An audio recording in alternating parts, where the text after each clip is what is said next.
So there might only be like 1 in a billion people who even give a shit about what I'm about to say, but um or 1 in 10 billion. Or nobody, or maybe just me. I know what I'm talking about.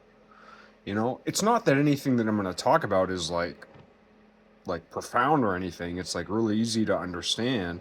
It's just that we all have these reference points of information.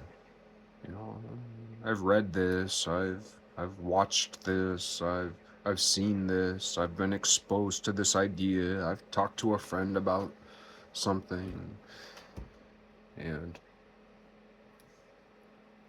if we riff on all of it at the same time, if we're in a mental whirlwind and we just spout off the way we talk to ourselves, then we sound like we're crazy. But it's just because it's like there's this thing like sometimes when people spout off and they sound crazy, it's like there's this thing inside them that they understand and they're trying to get it out.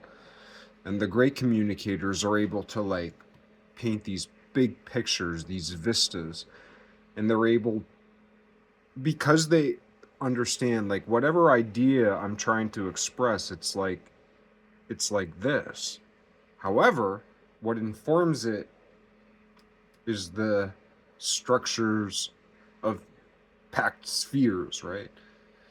So the idea that I'm trying to express is this sphere in the middle of spheres. So if I just talk about the middle sphere without explaining the outer spheres, information is lost. Compression is necessary. And like one of the problems of infinity is that infinity is not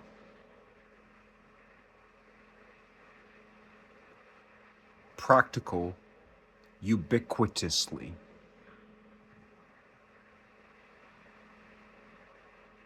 Infinity does not enjoy the luxury of ubiquity. It's not everywhere. It's not every when.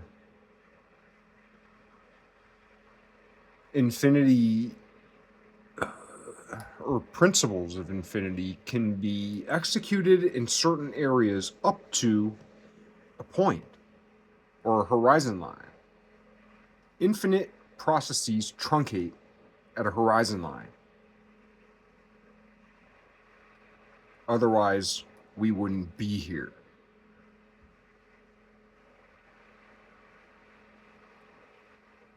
People calculating pi. But the practical, like the way we employ pi in the real world, though we employ pi to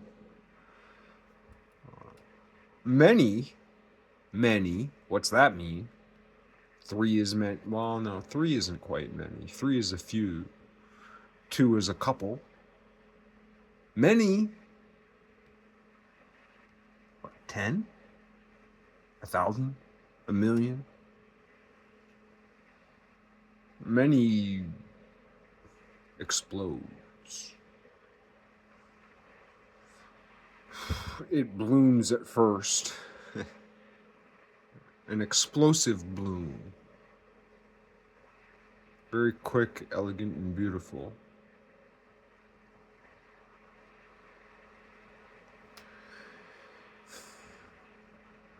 What I was going to talk about is like years and years ago, I remember on Eric Weinstein used to have a podcast, The Portal. It was like one of my favorite podcasts for a minute.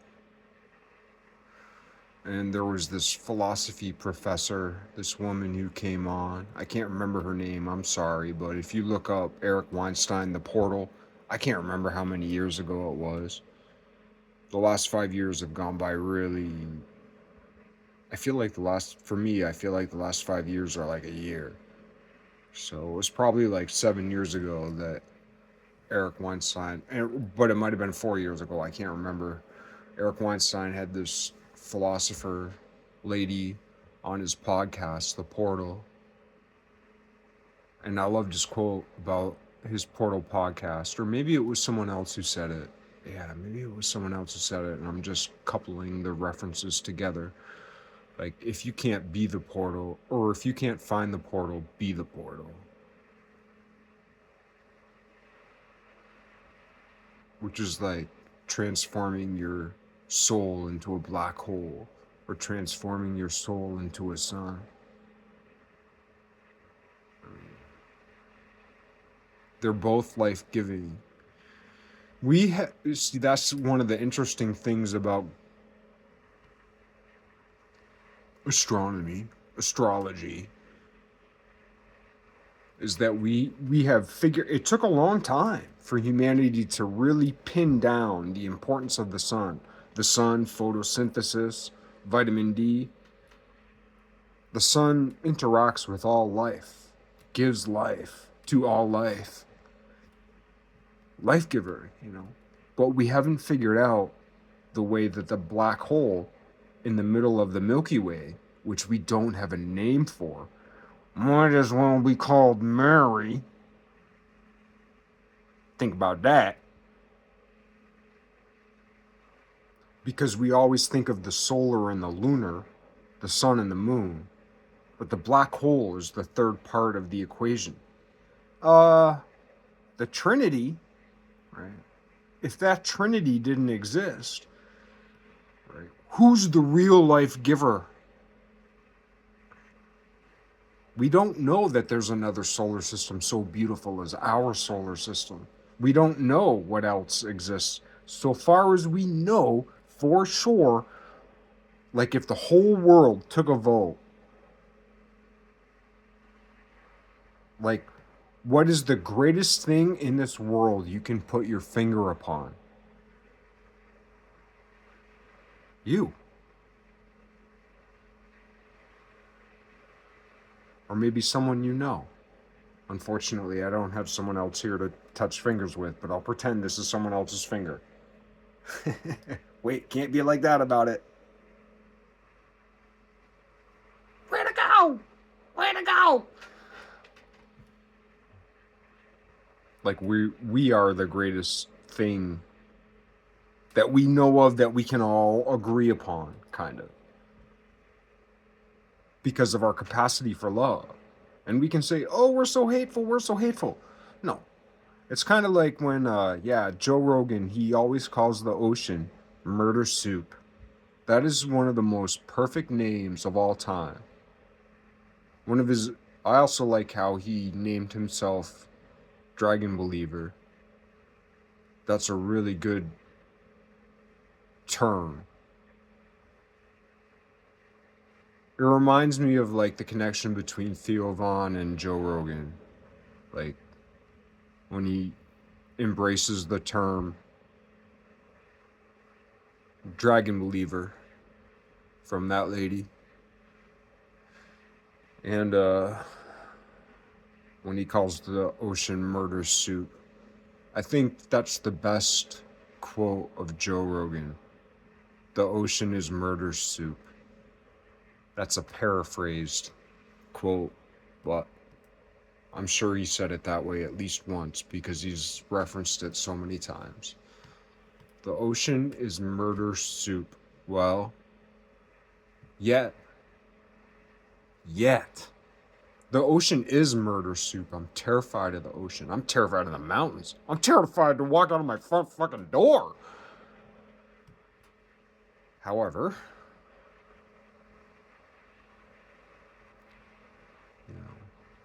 I'd rather be just outside my front door. I'd rather be there than be in the ocean. And I'd rather be in the ocean than be in outer space.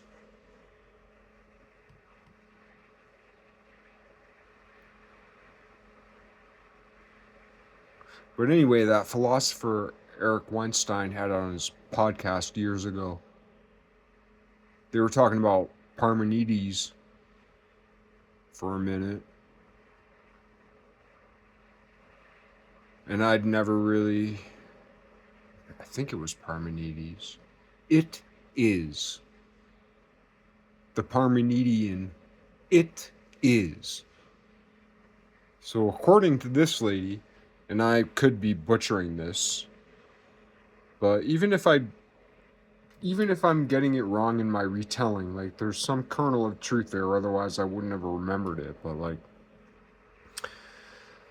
the beginning of the philosophical work is it is. And of course that's back in the day when like you tried to build things on top of each other. Kind of like Descartes did. He built shit on top of each other. As opposed to like Nietzsche as a philosopher who it's like, I'm still not really sure if Nietzsche's a philosopher.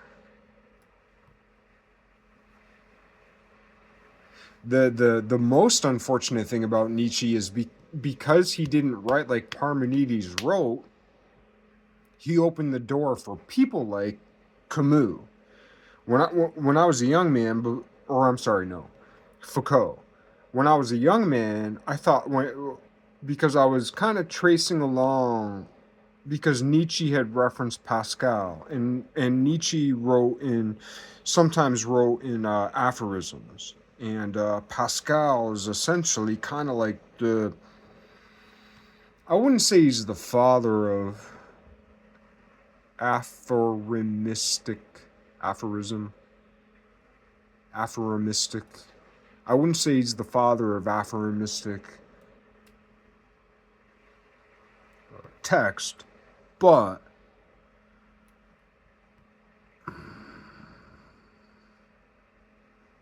Pascal was very, very appreciated, but still just like some people are really underappreciated, but Pascal is just he's fairly underappreciated. He's not way underappreciated. He's still appreciated a lot. But he should be, I shouldn't say he should be appreciated a lot more, but also I wouldn't say that he should be appreciated a little bit more. I should say there should be a much healthier appreciation of Pascal. But anyway, when they were talking about Parmenides, it always reminds me, and of course there's the bind. See, that's the thing too, is like between theology and philosophy, there's that whole Aquinas bind. It's tied up with Jerome. It's tied up with Origen. It's tied up with Augustine. You know.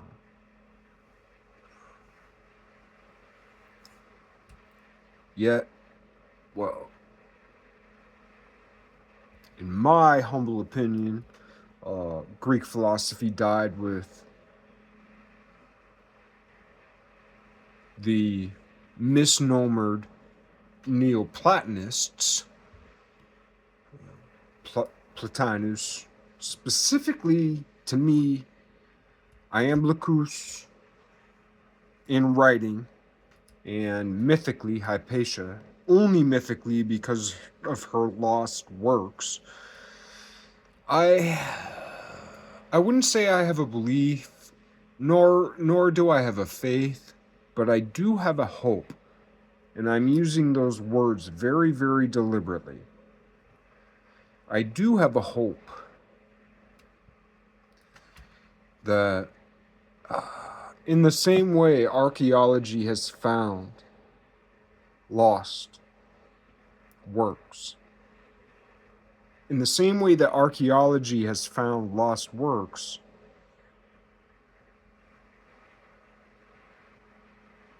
and in the same way governments have preserved lost works that have yet to be discovered. What? I'll get to it, maybe.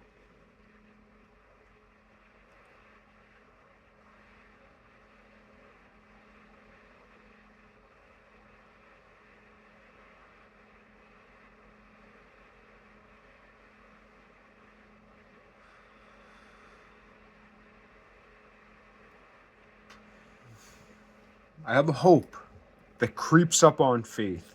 It creeps up on belief. It's like, I dare not have faith. I dare not have belief. I, I dare not have faith. I dare not believe that a lost treasure trove of the writings of Hypatia will be found. I can't say I have faith of that. I can't say I believe that. But I can say I hope that. And I'm defining all those words in deep biblical context. Strong concordance all the way down. Hope. And when I'm talking about hope, I'm talking about, what is it? Hebrews 1, 1:11.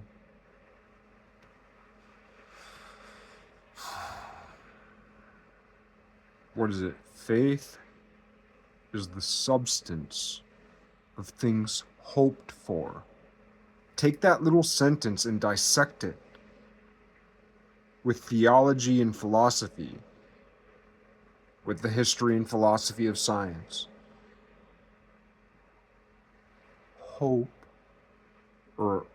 Faith is the substance beneath the ground. Faith is the substance beneath the ground of things hoped for.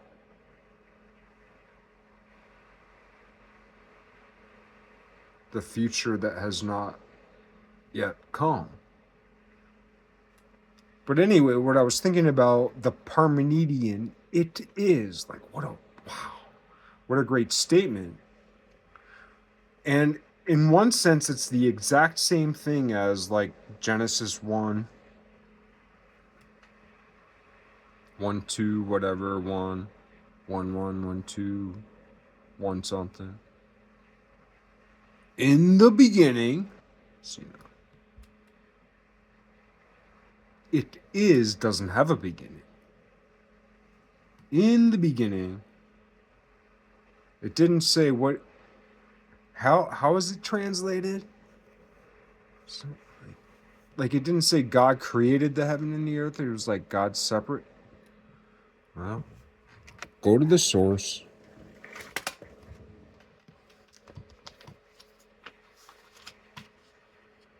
We got to get to the bottom of it. In the beginning, God created the heavens and the earth. I think that's a New Living Translation. Let's look at King James. Always have to look at King James.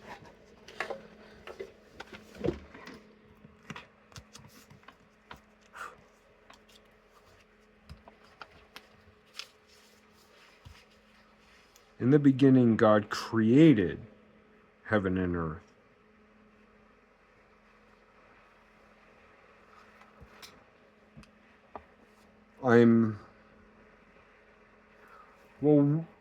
Created.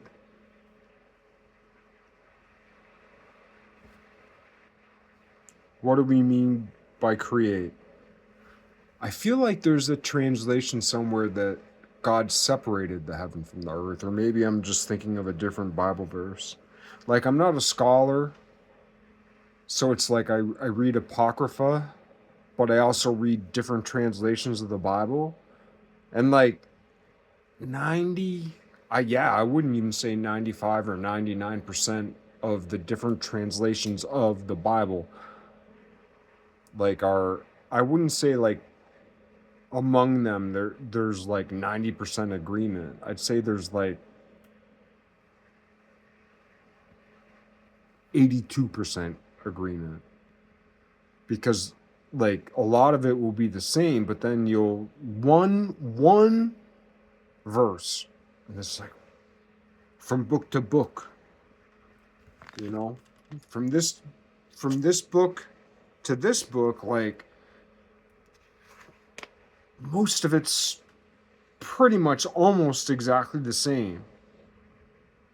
And then sometimes there's these few little differences that don't really, but then all of a sudden there's one verse and it's like, whoa. I've referenced it before in other videos. I'm sorry I'm not giving specific cases right now.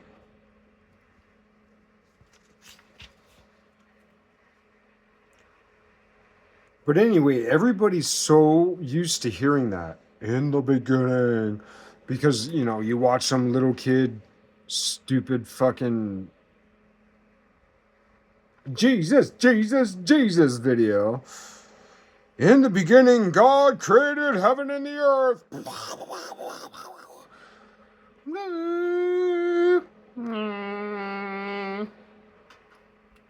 But then the second verse, this is so great, man. I love this fucking verse. And this is one of those things like there's hours and hours, like thousands and tens of thousands, hundreds of thousands, millions of hours of people talking, like trying to talk about how like God is scientific and it's all this hokey shit. There's a lot of really cool stuff too, but there's also all this hokey shit.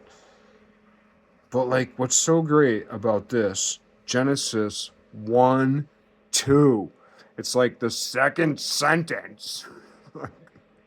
Can you have a little patience, please? And the earth was without form and void. And like philosophically, theologically, the earth without form is one thing. Gas is without form, but it's not void. Right.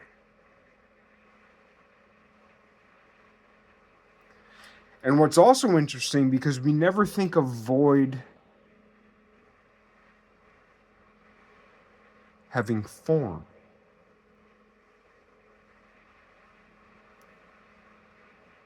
We never think of void having form. And the earth, God separated the heaven from the earth. And the earth was without form and void. That's what we think heaven is. Except no, wait. Kind of, wait, no. God created the heaven and the earth. And the earth was without form and void.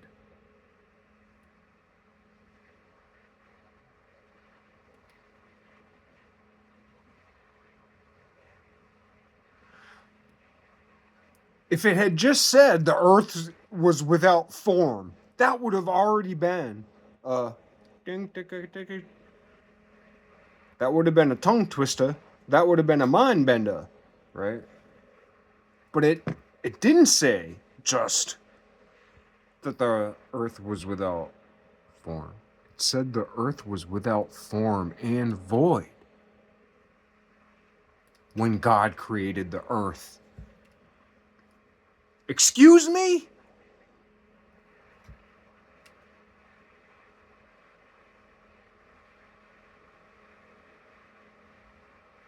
In the beginning, God created the heaven and the earth. Yeah, blah, blah, blah. Heard it a million times. What have we never heard?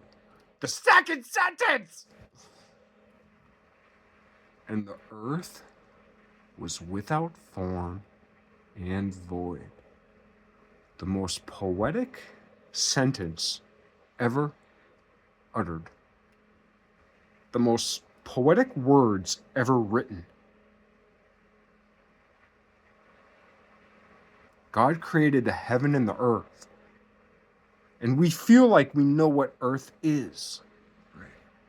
We think we know what earth is. And we're disappointed by earth, ultimately. And we think we know what heaven is. And we're also disappointed by heaven.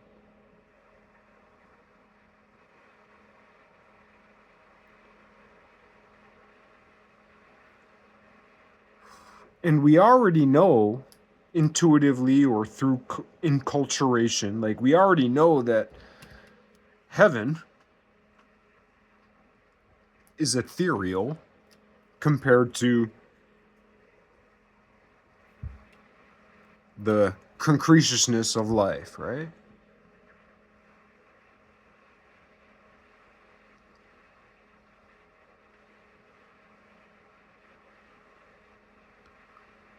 And we know we're made of the earth. And then we find out that when God made the earth was without form and void. And void? Yet it was?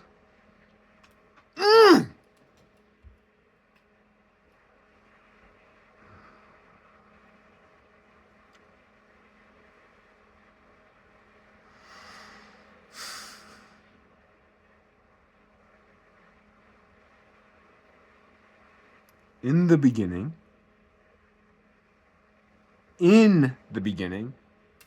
it is. I guess I'm saying, like,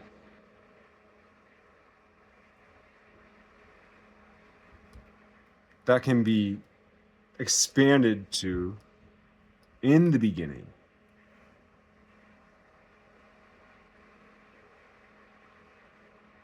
God, it is. In the beginning, God created the heaven, the earth, and the earth was without form and void. And that's a in one sense, those two statements, it is, and Genesis 1:1 through 1:3, maybe 1:2, 1:3, like that it's almost saying the same thing, but also there is a difference. And what it reminds me of is, like, famously among physicists, this is why this video is undigestible, except for like some rare person, like maybe, I don't know, 35 years from now. Like,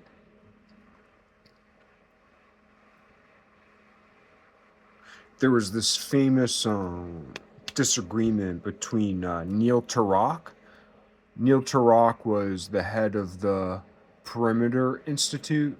I can't remember what the head of the Perimeter Institute title is, if it's like the president or the dean or the whatever, but like Neil Turok, a very famous physicist, had some bet. I think he had some bet with Stephen Hawking's, and it had something to do with, like, and it might not have been Stephen. It might have been Penrose. I can't remember.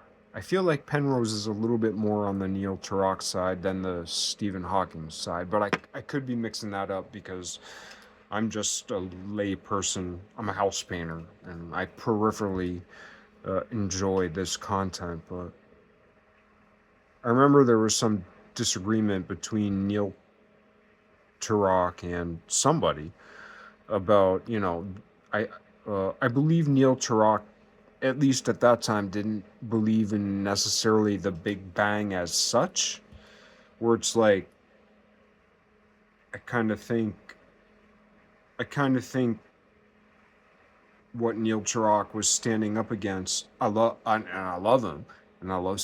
Well, actually, I don't know much about Stephen Hawkins, but of course, I had compassion for him because I saw that he was in a tough situation. I just never clicked with his work, but I clicked a lot with Penrose, and I believe I might disagree with Penrose, but I'm not really sure. But I still love him anyway, even if there's so many people I disagree with who I really, really love.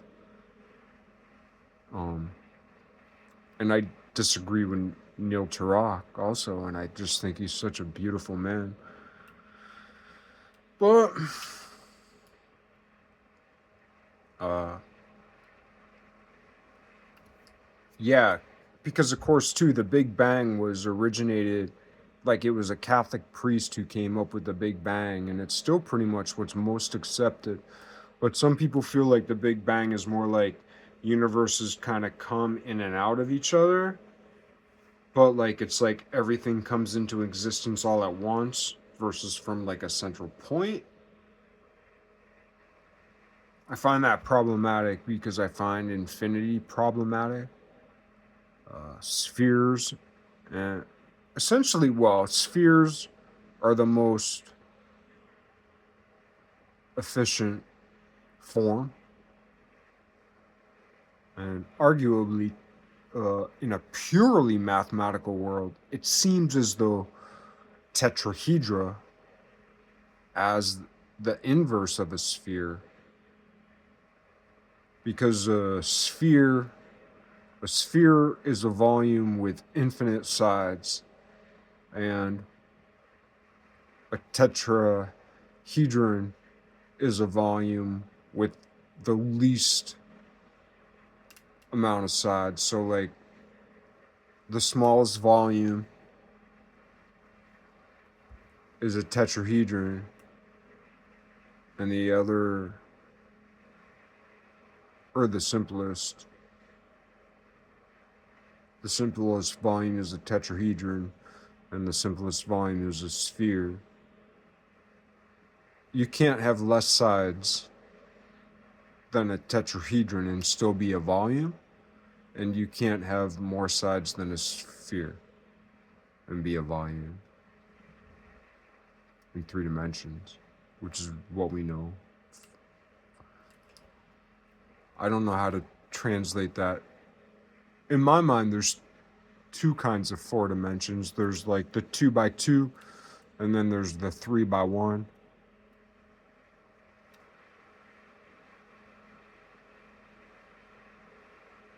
For the most part, I find 4-dimensionality to be silly, but I prefer the 3 dimensions plus motion upon a background. So we're already kind of creating a 5th dimension, so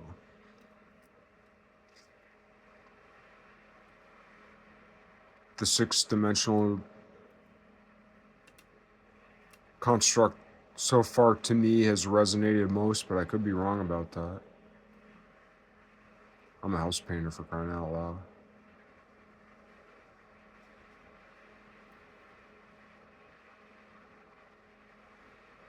But yeah, I kind of think like the Parmenidean "it is" and the first couple sentences of Genesis kind of love each other and also hate each other. It's like this love-hate relationship between the Parmenidean "it is" and the first couple sentences of Genesis, of the Torah.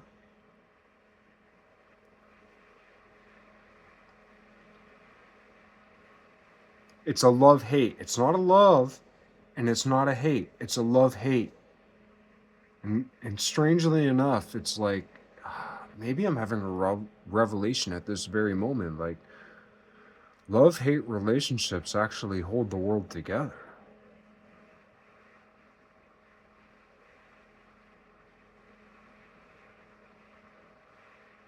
I'm gonna have to think about that. Love-hate.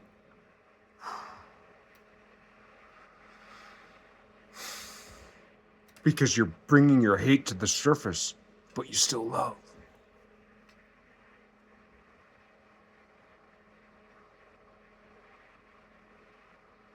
I don't know.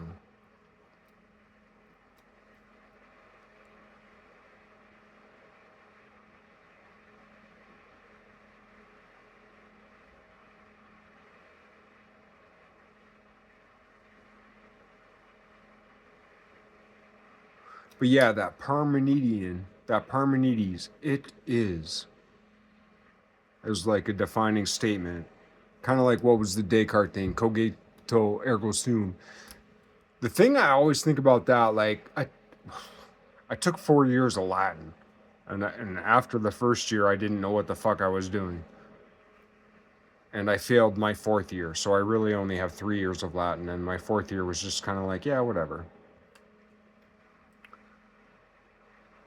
Bad on me. You know, but I know that sum means I am, which is the subject.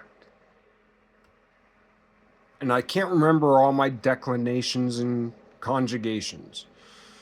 conjugations and declinations and nouns and verbs and the different ways that different blah blah blah. But I do remember, because this was like in my first week of, I remember like my first 3 weeks of Latin pretty well.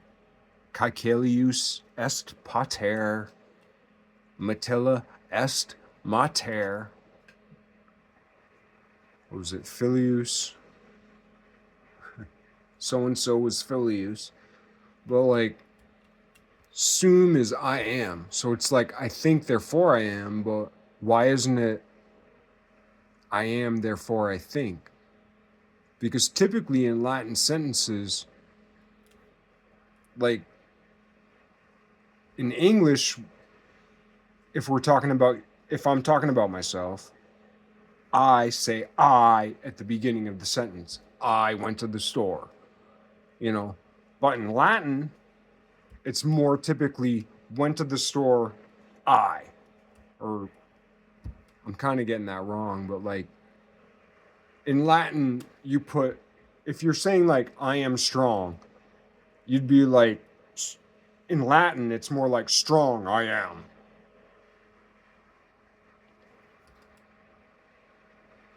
So if it's cogito ergo sum, I think therefore I am, is that in a way a mistranslation? Like, could we revolutionize all of Cartesianism just by retranslating, retweaking that? And it's not, I mean, this is just, I'm stupid. I don't know anything, but like, I saw that. I see it like my whole life. I shouldn't say my whole life. For the several years that I took Latin, I was a really good student in Latin 1. And I was a really good student for the first day of Latin 2. And then I totally sucked and just did the best I could and memorized shit. But I couldn't do the declensions and conjugations. I couldn't do it. But I still remember that, like, if you have a long sentence and sum is at the end, when you translate it, this is what I was taught by a really smart motherfucker. I wasn't smart, but the guy who taught me was really fucking smart. Like, if sum is at the end of the sentence, you put sum to the first part of the sentence. And it's also interesting that it's like sum. And then in math, because I liked math when I was younger. Like sum. Addition. I love it.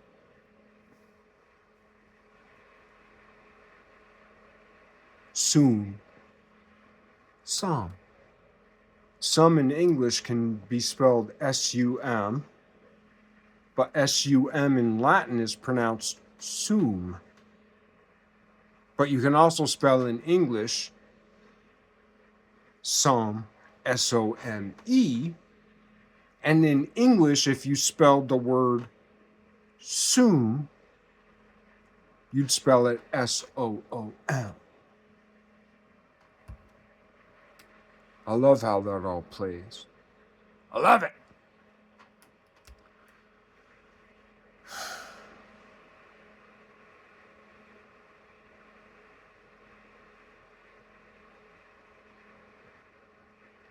But yeah, like,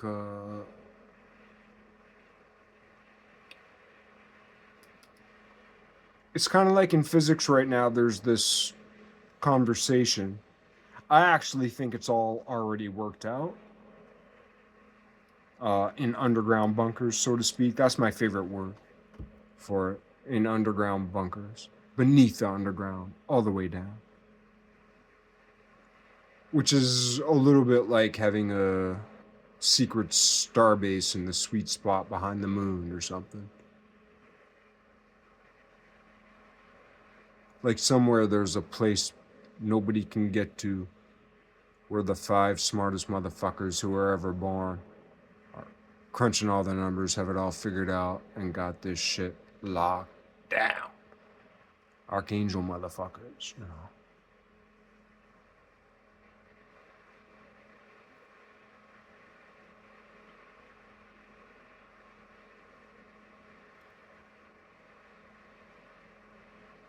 But yeah, that the discussion between physics right now is like in some way, even though I am not adult enough to be involved in the conversation, it's kind of like I'm a little kid looking up at the adults, right? The physicists are, in some sense, the adults in charge. Not that they should be, but they're the ones left in charge and they're bigger than me. So it's like, okay, let's look at them.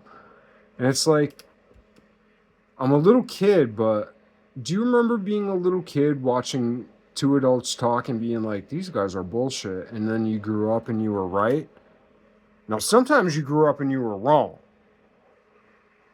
So sometimes you're looking up at people and you're like, these guys are bullshit. And then 5 years later, you're like, oh my God, those are the smartest motherfuckers I should have ever listened to in my life. And I didn't, so I'm fucked. But then there's also times where you're looking up at these adults and you're like, wow, they're so smart. And then like 25 years later, you're like, why the fuck did I ever even, why was I ever even in the same room as these people? They were wrong about everything. Right? Remember that. Of course, I'm speaking to myself. But yeah, I think that fight in physics, and that's not the only fight, but like generally, very, very generally speaking, between like a Big Bang or between this like phasing in and out of existence perpetually,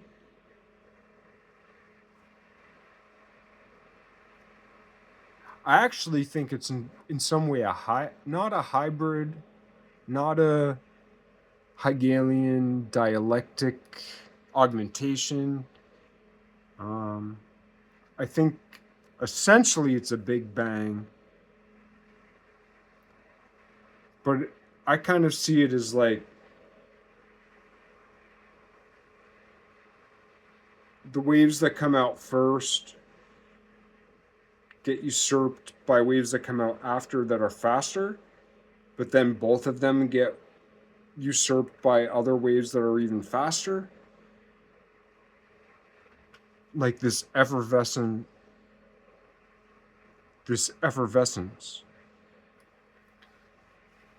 But I guess mostly I'm. I hate the word intrigued, but I am intrigued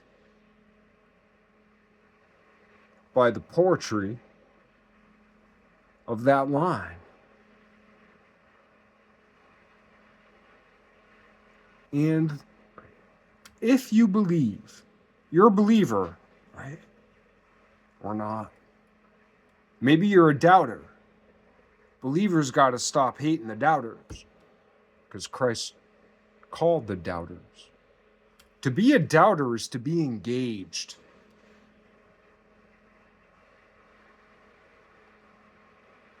The doubter doesn't turn his back and walk away. The doubter is in your face. The doubter's right there beside you. The doubter is your neighbor. You're the doubter. Someone you know, to someone you know, like someone you know in your mind is the doubter. But someone who knows you thinks of you as the doubter. That's the power of Thomas. That's one of the powers that Thomas has many powers bestowed by Christ. Why not? But yeah, one of the powers of the doubter is that you're looking at someone that you doubt, and people are looking at you, doubting you. One of the weird things is sometimes we find I wouldn't say rarely, but occasionally in our life, we look up to someone, and we look down on someone, right? And we didn't know those two people knew each other. And then we find that the one we look up to looks up to the one we look down upon.